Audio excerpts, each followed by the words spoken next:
ఏరా ఎందుకు రాయను కొడతా ఆ జోన్ ఎట్ట కొట్టాడు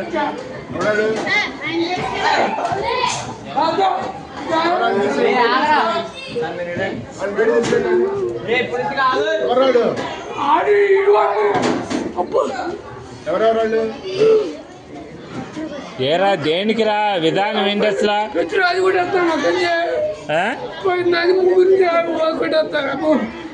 తెలీదు అడు కొడతాడు కొడు అరే ప్రదీప్ రా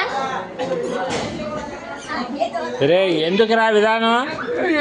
అట్లా కాదు అసలు తప్పు కదా మాస్టర్ అన్నట్టు ఇది ఏదైనా ఉంటే టీచర్తో చెప్పాలి కానీ కొట్టుకోవడం ఎందుకురా అసలు తప్పు కదరా అది